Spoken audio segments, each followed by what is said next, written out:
Wow,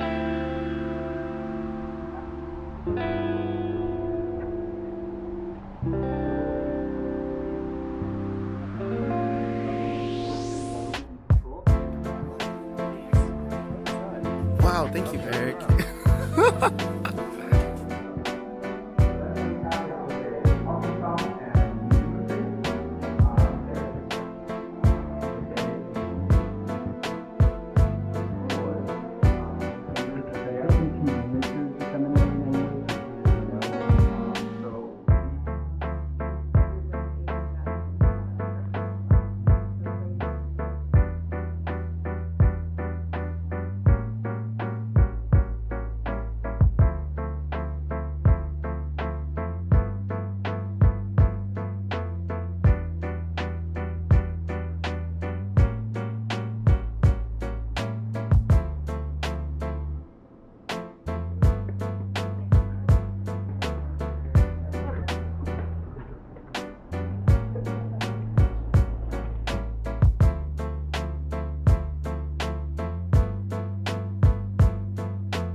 We keep moving and kind of walk through, and we'll make our way through the arcade. Yeah.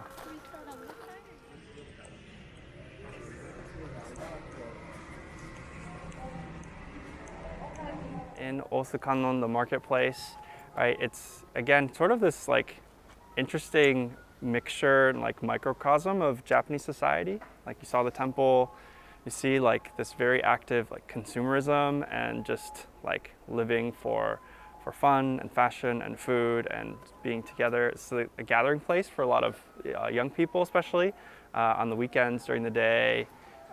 It's like a night and day difference between now and then like when things are actually in business. You have a shrine, right? These like smaller Shinto shrines are just like ubiquitous. If you pay attention, they're just everywhere. This particular one is enshrining like the spirit of Mount Fuji, which is seen as like one of big gods, I guess. And some people will only come to these places like on major like holidays, like I just said previously. But then others, right? It's just part of their daily life. So that's some of these folks that we're seeing right now. At the end of this passage, you'll notice there's actually a church too. And this is also like a really interesting picture that kind of shows, one, the fact that by God's grace, there is a church in Japan. And we celebrate that. We rejoice that there's a church here. We rejoice that there are Japanese people who are faithfully trying to follow Christ and who are faithfully preaching the gospel. And yet, this also pictures how small that church actually is within Japanese society, right? And so you have this, massive complex with many, many shrines actually, even in this whole area, and there's a church that has this tiny little front, about the size of a boba shop, right? And yet it's here, right? And And many people, maybe they pass it by not knowing there's a church there. Ah, sumimasen. Maybe take a step this way too. Yeah. Yeah. Maybe unknowingly pass by that there are, and not giving thought to the fact that there actually is a church or that there are Christians too, until there's some point of connection, right? And once there's a point of connection, a relationship with actually a Christian, right, which is the biggest hurdle, then all of a sudden that person's whole world has changed, right? And so what I often tell people that come and visit us is just your sheer presence here in the city with us, you are like increasing the saturation of Christians in this space, like probably by, just, 2 times, 3 times, 4 times as many as there might be in any other given time. And that itself is powerful, right? And so when we gather to pray, us gathering together to pray, we know that the Lord is with us. We know the Lord hears our prayers.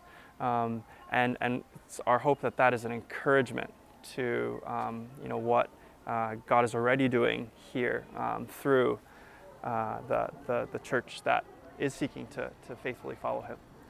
So we'll walk over there and maybe just in front of the church.